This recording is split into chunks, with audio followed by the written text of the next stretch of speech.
एक TV debate में बयान के बाद लगातार उठ रहे बवाल ने पूरे देश को कुछ सोचने पर मजबूर कर दिया। सहारनपुर से सोलापुर तक, हैदराबाद से हावड़ा तक सड़कों पर पत्थरबाजी है, आगजनी है, नारेबाजी। दुनिया के कई देशों की प्रतिक्रियाओं में भारत सीधे निशाने पर। आखिर ये क्यों हो रहा है? भारत की छवि को दागदार करने की कोशिशें करने वाले कौन हैं? ये चुनौती सिर्फ देश के अंदर से उठी है या कोई विदेशी साजिश है भारत को बदनाम करने की?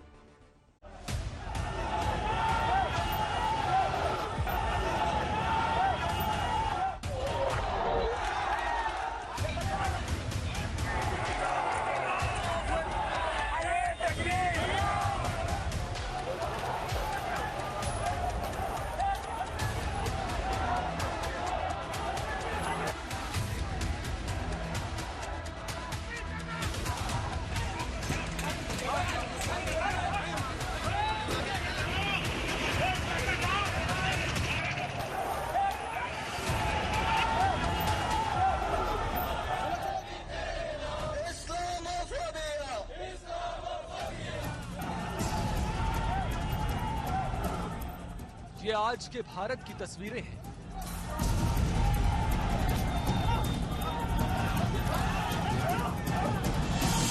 धमकियां।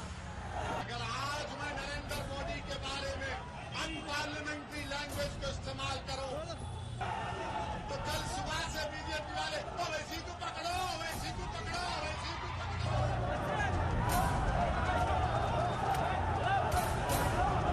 चेतावनियां। अगर ना मुझसे रिसालत पर बात आई, ना तुम रहोगे, ना हम रहेंगे। राज दर राज हिंसा, एक झटके में सैकड़ों हजारों की भीड़, नारे, पत्थर, हंगामा और पीछे कई सवाल। क्या हुआ भारत?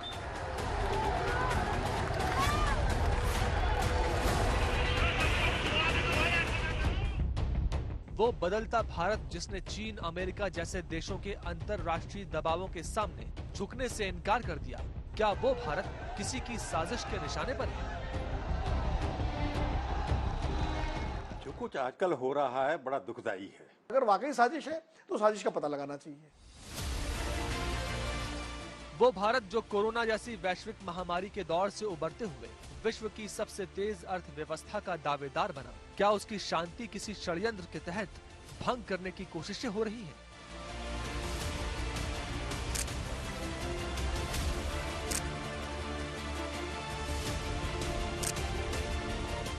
वो भारत जो कश्मीर के मुद्दे पर पूरी दुनिया के सामने अपने फैसले पर अड़ा रहा। मुझे बताओ, 370 और 35 के रहते हो सकता है क्या?